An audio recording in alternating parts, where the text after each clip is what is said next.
Welcome to All About Art. My name is Alexandra, and I'm an art historian, curator, and writer. Within this podcast, topics relating to art history, cultural policy, the art sector, as well as a large range of other art-related topics will be covered. Conducting critical discussions, having entertaining exchanges, or just enjoying some relaxing chats, All About Art is where you'll find it all.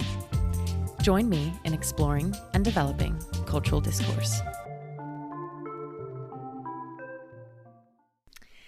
Hello, everybody, and welcome to another episode of All About Art. In this episode, I want to chat about the act of art censorship with a particular example that involves the US, the UK, Germany, and Austria.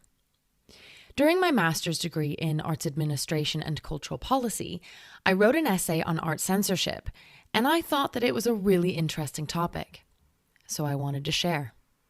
In 2017, to advertise for a year-long retrospective of Viennese Modernism in Vienna, the city chose to use nudes by Egon Schiele for their posters.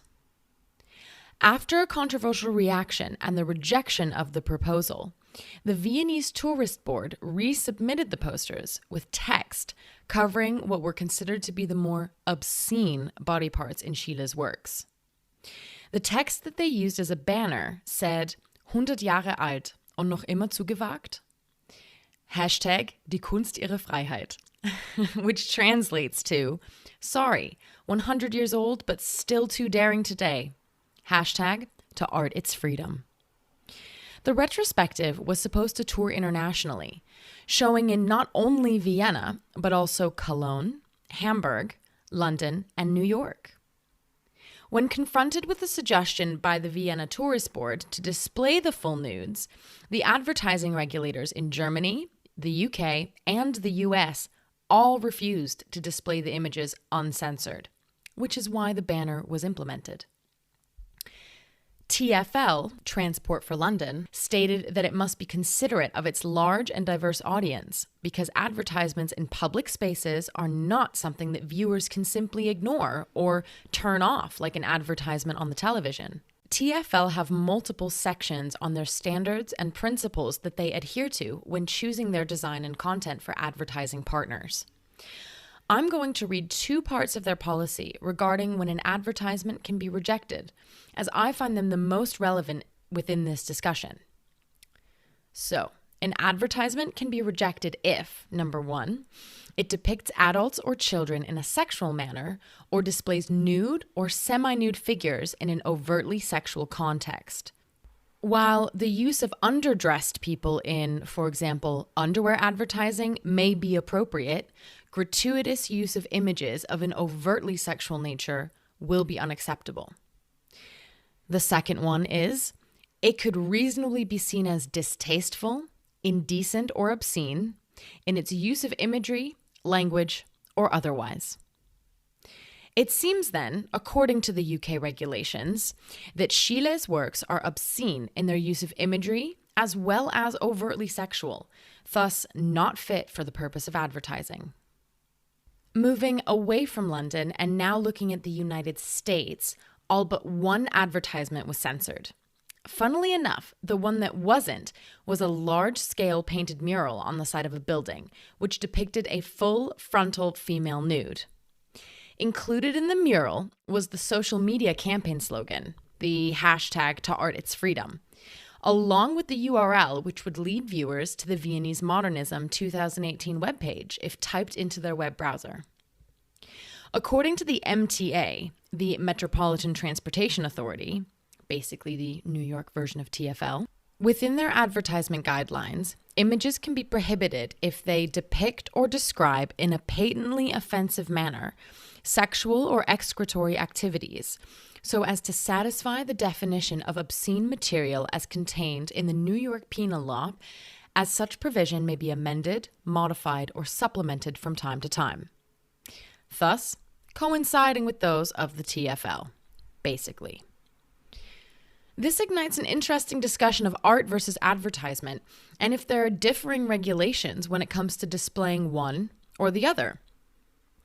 Because the posters were censored, but the mural wasn't. Even if there are different regulations in New York City, one would think that they would apply to Schiele's pieces as works of art and not as advertisements, whether they were painted by him in 1917 or by someone else in 2017. So why was one censored and the other one wasn't?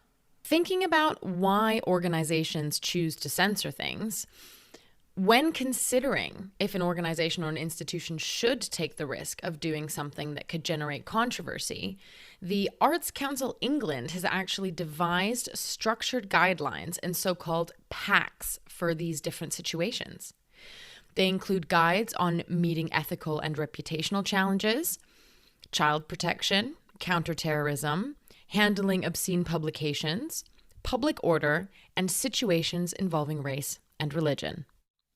Studies do show that organizations want to take risks, but they are hesitant because of the threat of consequences that controversies could bring. The Arts Council England provides the documentation for organizations to help them prepare for controversy if one should arise. Not to stifle it, but to manage the consequences with a cyclical process involving making informed decisions while preparing for the controversy, then managing the escalation of a controversy, and finally, reflection and embedded learning. In the Arts and Culture section on the webpage for the Austrian Ministry, on the other hand, no such documents can be found, at least not in a straightforward manner. There seems to be less official public structured guidance from the government when it comes to controversy. This is definitely something that can be improved upon, although considering this case study, the organizations in Vienna seem to be less hesitant to take risks when it comes to the arts. Either way, having guidelines can assist organizations which tend to sway towards self-censorship out of fear of consequences and assist them in taking greater risks, which, honestly, I argue makes a positive impact. Pushing boundaries of society and igniting discussions is how we grow, evolve, and how we learn. This is something all organizations should feel they have the possibility to do. With Schiele's works, polarized feedback was received, as some people argued the negative effects the works could have when placed in a public setting. A main argument against sexual imagery is the negative effect it could have on children and younger viewers. Although nudity is natural for some, it could be a catalyst for a hypersexualization of the human body through misinterpretation of the works. Something that I do wish to mention that directly contradicts this ties into an artwork by the Gorilla Girls made in 1989, and it's titled, "Do Women Have to Be Naked to Get into the Met Museum?" On the print that they made, they state that less than 5% of the artists in the modern art sections are women, but 85% of the nudes are female. So in this sense, when considering what is obscene or when considering what type of nudity gets to be displayed and what doesn't, I think that there's a lot of gender stereotypes that play into that, because what is considered one thing for the female body is considered something different for the male body, and that is definitely something that needs to be taken into account. It could also run the risk of making members of the public who have certain religious beliefs or opinions pertaining to nudity and sex very uncomfortable. Another argument for censorship is the problematic reputation of the artist.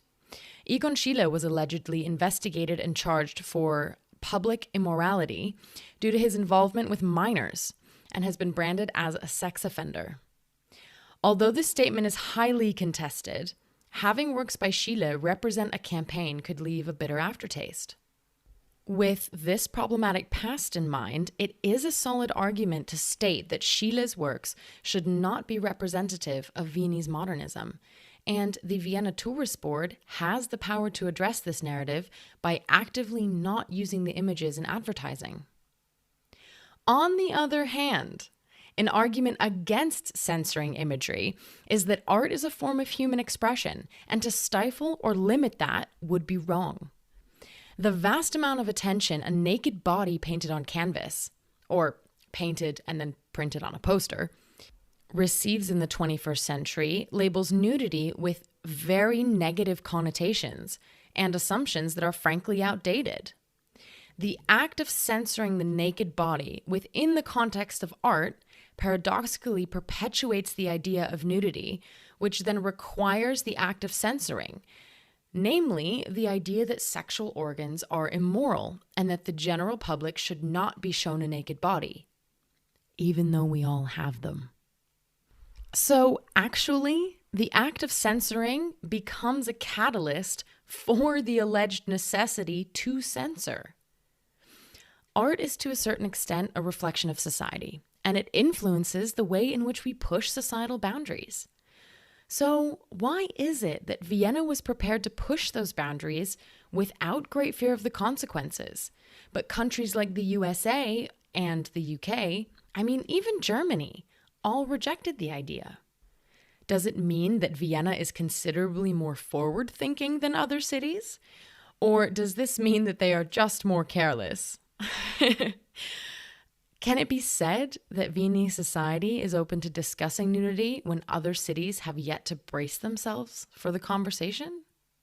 I think that these questions are incredibly interesting to ask because all of the countries that I've named in this episode today are within the Western world, and they all abide to Western culture in one form or another. However, they also differ greatly when it comes to different laws or certain subcultures, and I feel that these are very, very important factors that need to be taken into consideration within discussions such as this one. However, it's also important that some countries may be able to look at other countries and look at their cultural policies and see where we can learn something new or where they can learn something new and how we can adapt and grow with one another and learn from one another. Anyway, just to sum it up, the fact that the 100-year retrospective was not advertised as the Vienna Tourist Board had intended is a reflection of how the different countries and cities view sexual imagery within the arts. Although the UK seemingly provides a more extensive guidance for organizations regarding the possibility of controversy, they are less inclined to display art depicting nudity in public spaces. When contemplating the reception of Schiele's works, it's important to consider not only why they should have been shown, but also the reasons that could prevent someone from wanting them displayed. Within art historical discourse, it is known that Schiele himself was questionable, and his choice of subject matter, often being adolescent women, is problematic. The show of respect toward a more diverse public, and people who have various religious or cultural beliefs, is also something that London may need to take into account more than Vienna, simply due to the sheer difference in diverse population. However, the threat of controversy is still present in Viennese society because there is a diverse population there as well, but the threat is not as great as in London. On the other hand, decisions of cultural censorship should not be made lightly, and the repercussions it could have to not allow certain works to be shown needs to be considered. The paintings and the drawings, they exist with or without the consent of TfL or MTA.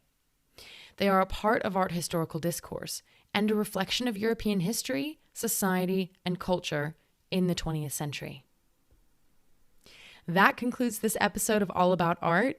Please do get in touch via social media to let me know what you think. Should art be censored in certain situations? And when do you think art should be censored? And when do you think it shouldn't? As always, thank you so much for listening. And that is it for today on All About Art. If you enjoyed this episode, please leave me a rating or a review as it helps more people discover the show. Also, feel free to share with your friends, or if you share on social media, tag me and get in touch. Thank you so much for listening.